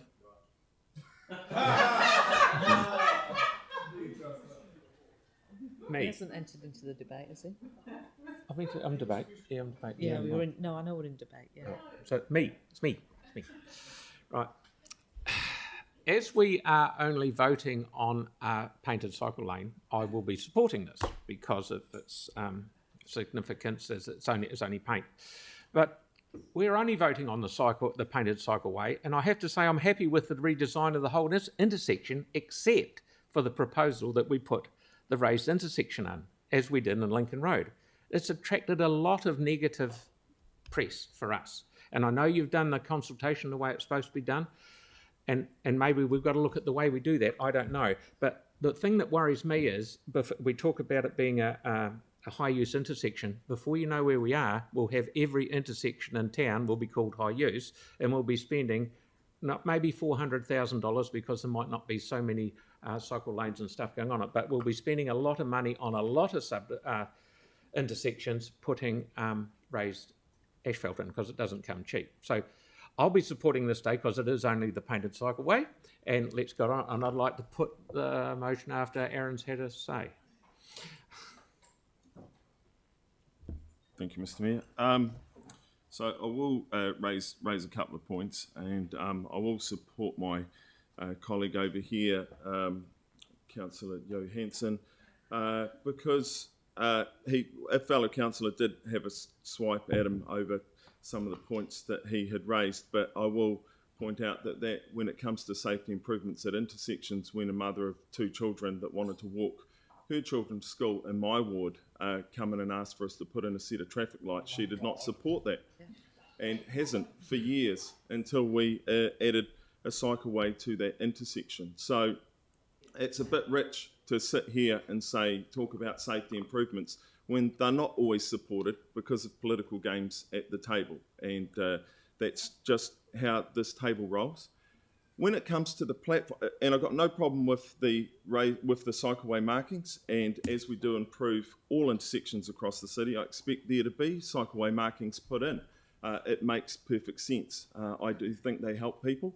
I used to live just down the road from here on Briggs Road for almost 10 years, so I do know the area very well and have been through that intersection many times with my kids. I never really had a problem with it.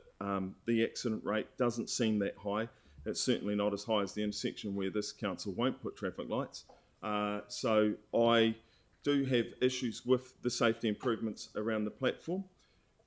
Yanni was right about the way that the council is being perceived by the public. I don't believe we have a mandate to be putting in the platforms, and we should ask the public. I'm very happy to be proven wrong. If the public come out and overwhelmingly say, we want platforms at every single dangerous intersection in the city, then go ahead and do it. Yes, the cost of goods will go up, the time to travel, all those things will go up, but people might feel safer. Will the road toll come down? Probably not. Will police take longer to get to your house in an emergency call when they have like more than 60 per 24 hours? Yes, it will take longer because the new cars they got don't like Lincoln Road. So they will take alternative routes and rat run because they're made for flat roads. So we do need to ask the public whether they believe these platforms are the way forward. I'm happy to be proven wrong, but I believe we don't have a mandate. Everyone else is voting on whatever else they're voting on here, thinks that this isn't worth debating, which is the cycleway. Yep. We're voting on whatever else we're voting on. And that is why Yanni is correct, because you're not reading the room, okay?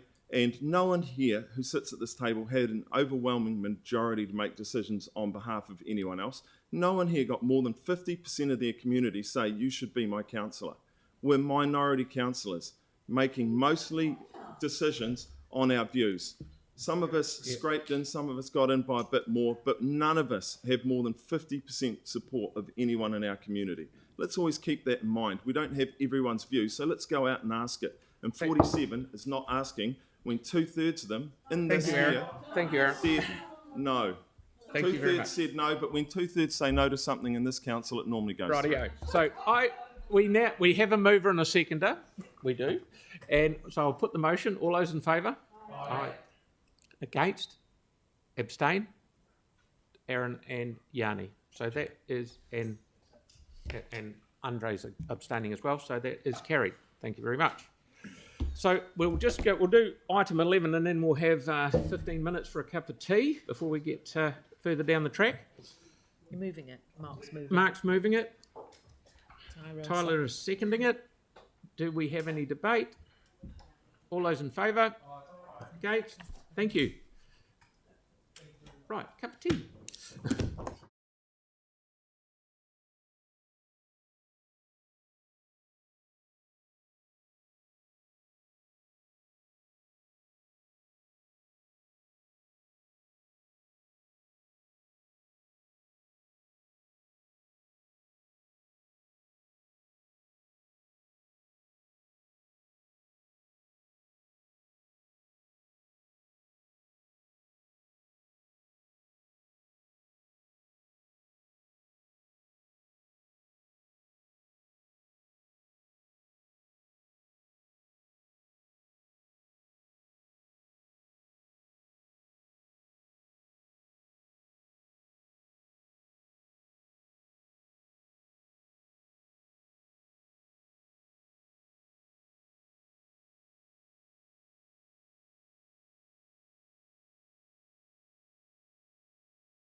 Back, everybody.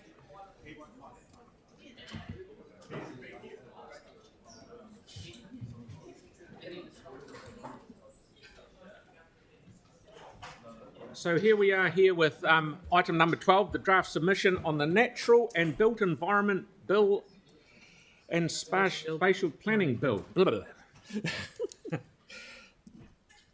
Mark, far away. I'll let Helena take the limelight. Kia ora, I'm Helena.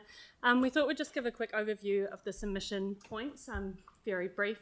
But in terms of key submission points, it's around retaining local democratic input into a regionalised system. It's around providing appropriate financial support.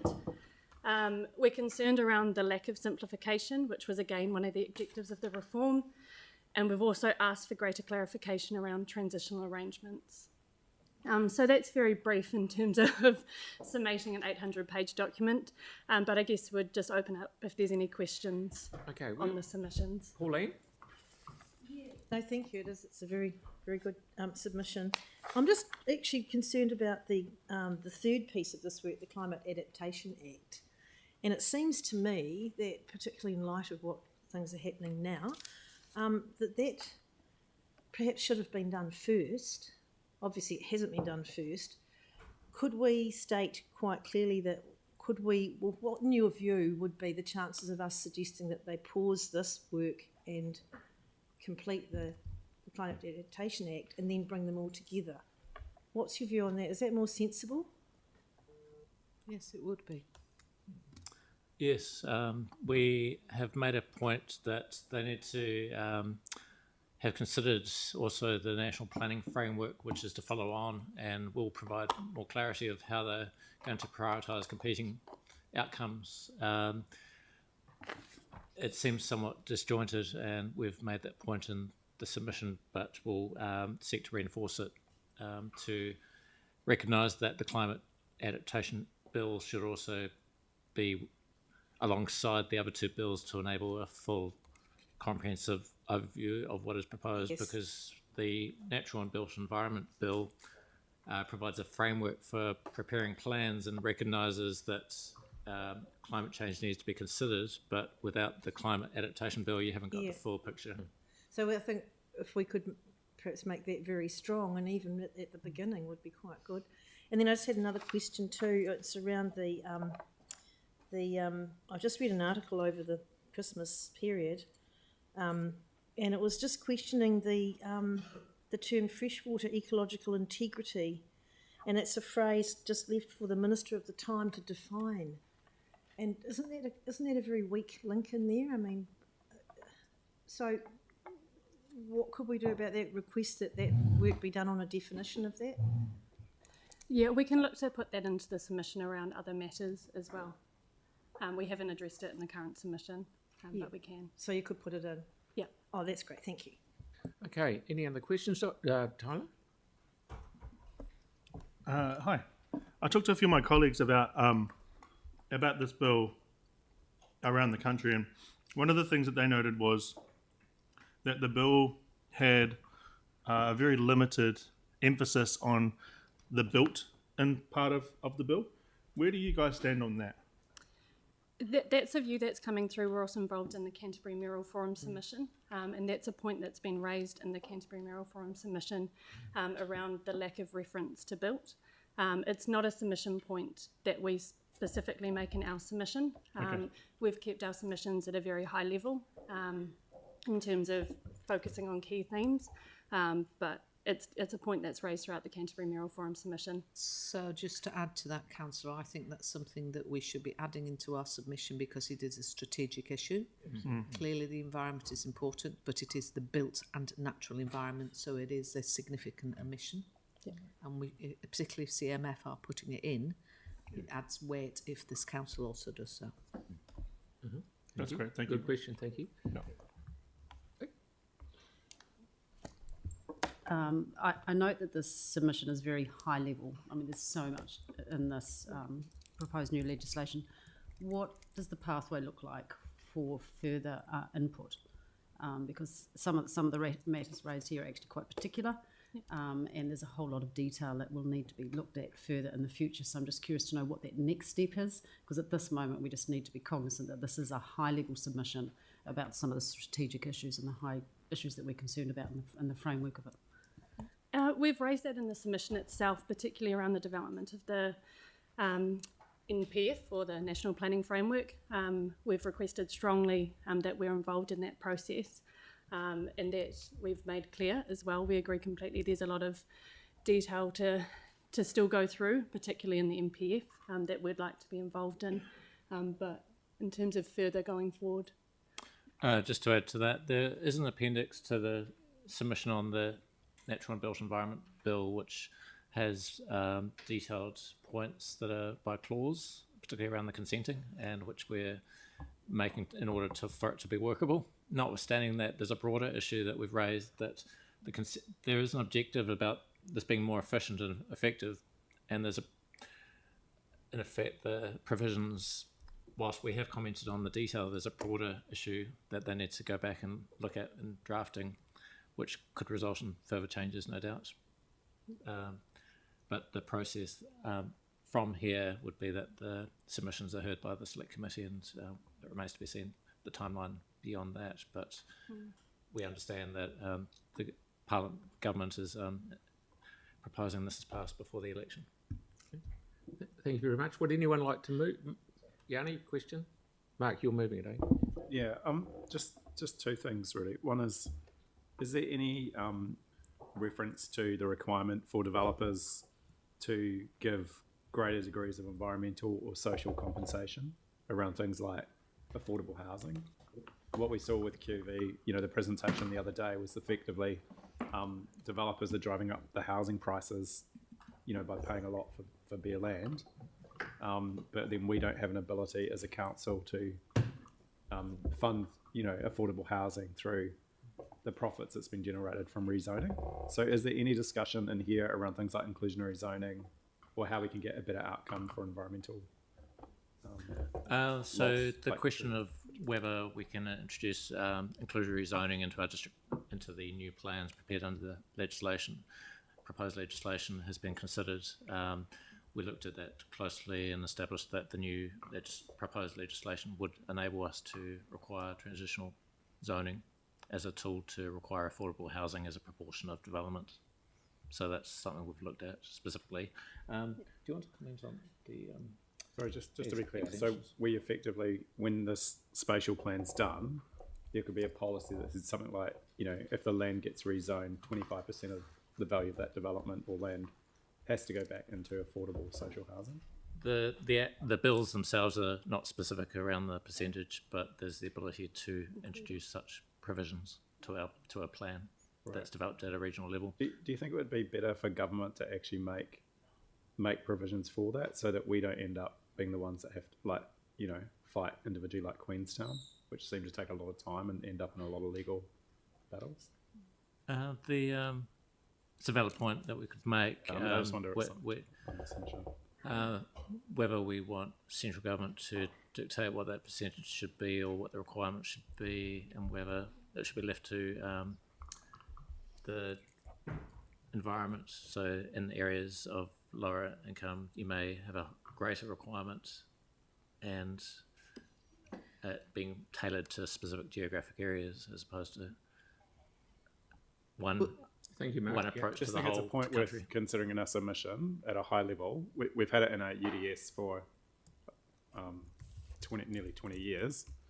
We haven't really been able to deliver on it, but it would be good to just think about a more simpler and efficient way, if it's something we chose to do at a region, to get support from government to do.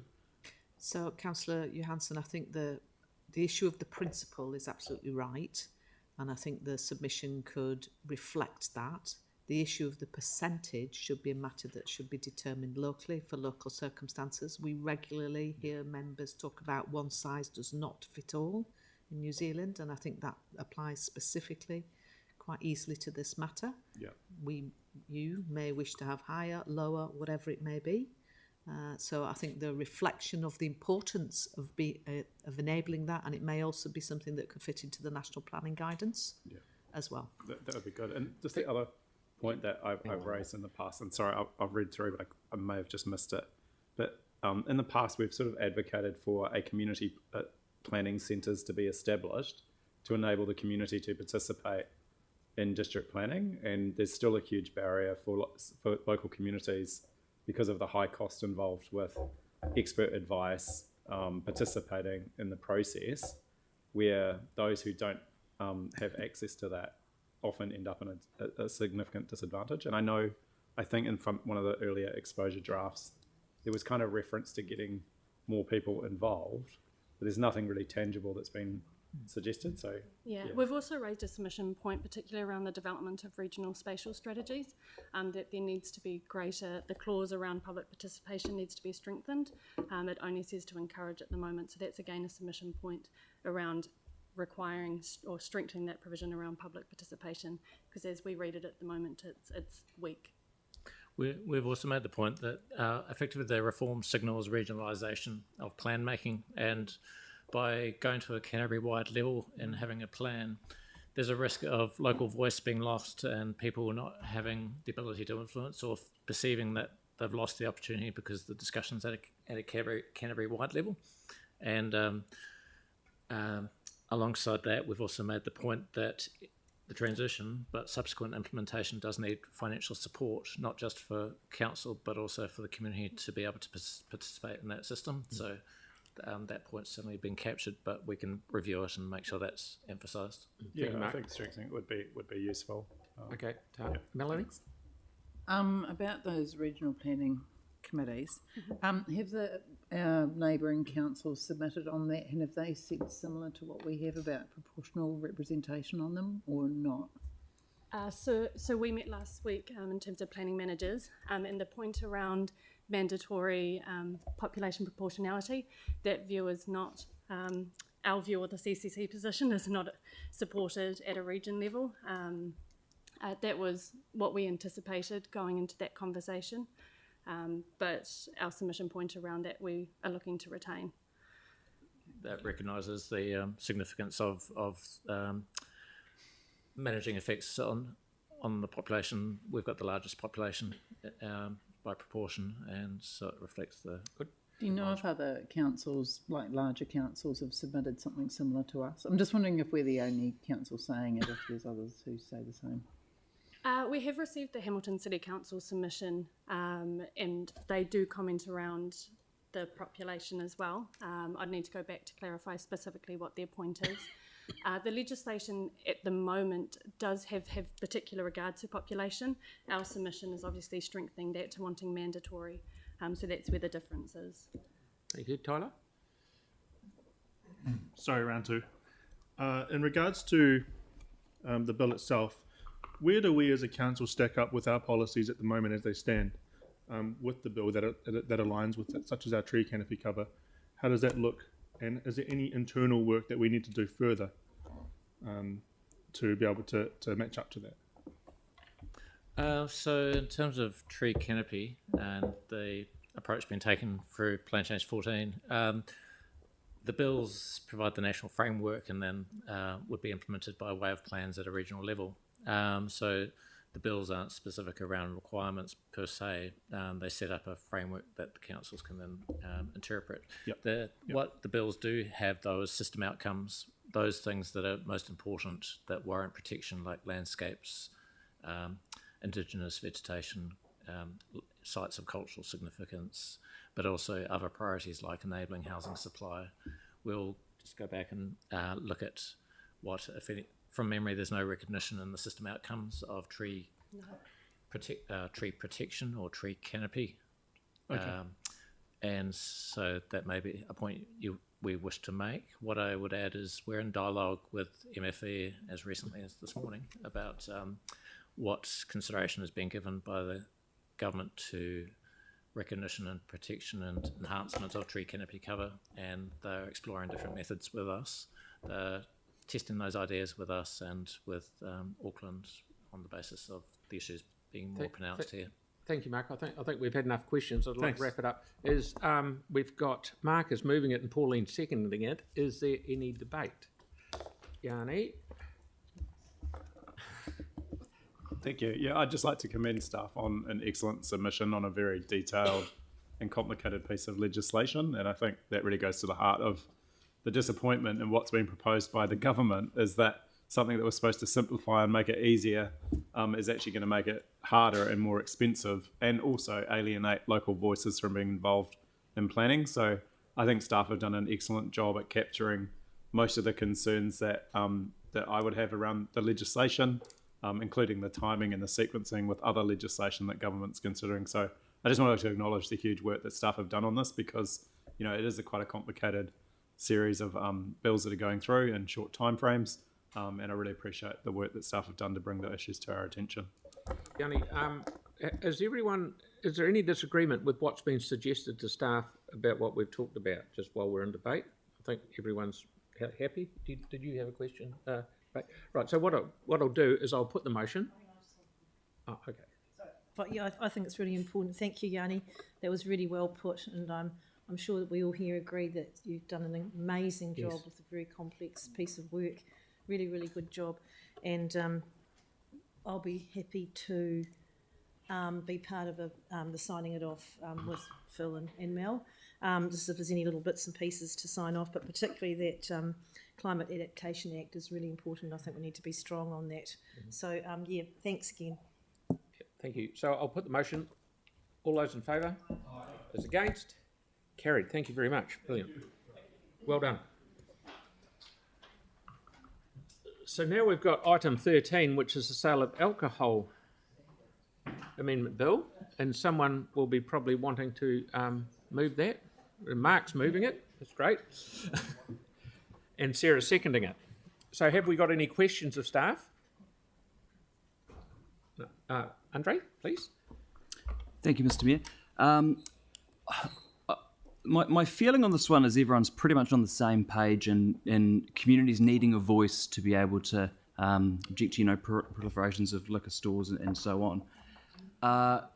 As for unlicensed premises, hospitality businesses, bars, live music venues, and so on and so forth, I just wonder if you're able to provide any comment on what this bill may allow in terms of communities opposing unlicensed premises as opposed to bottle stores. We've seen recently, complaints made about live music venues, for example. I'm just sort of wondering, in your view, what difference this might make in communities being able to oppose such premises. So the objection processes that this bill is dealing with is both for on and off licences, so it does apply to both of those. So if there were objections to on licences, it would mean with this bill anyone could object those changes they're making around cross-examination, so that all applies for both on and off licences. Okay. Thank you. So any more debate? Thank you, Kelly. Yeah, I'm not sure what the answer to this question is. That's why I'm going to ask it. Is there any possibility of putting together a register of individuals who are unable to purchase alcohol? I think that's a question that's outside the scope of what's being sought today, Councillor. So yeah. Sorry? You'll be right. Yeah, I'll be right. Yeah, thanks, Jake. Yeah. Yeah, just want to check and see whether I'm on that register. Yeah. Would you know where I could direct that, or no? We could take that offline and have a conversation, come back to you about that. Yeah, that'd be interesting. That would be helpful. Thank you. Yeah. Thank you, Kelly. No more questions, so I will put the motion. All those in favour? Aye. All those against? Carried. Thank you very much. Thank you. Thanks, David. Yes, we did, sort of. But the end result happened that you wanted. Think of the time we've saved. Right, now we're up to number 14. Now, we were going to have Mary Devine come talk to us, but she couldn't get here anything before 12:30.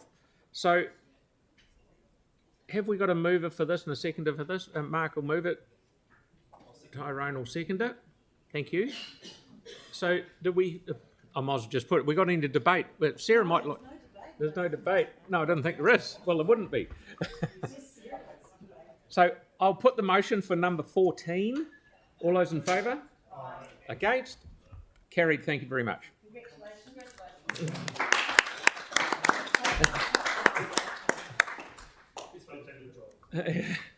The dream team.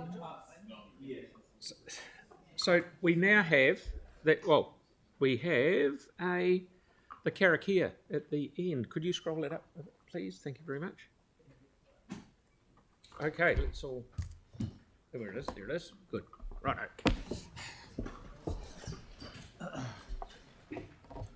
Kia whakairia te tapu, kia wātea ai te ara, kia tūriki whakataha ai, kia tūriki whakataha ai. Haumie, huie, taiki. Thank you very much, everyone, for your attendance. We've now got a briefing, so if we'd all just like to, councillors, stay here.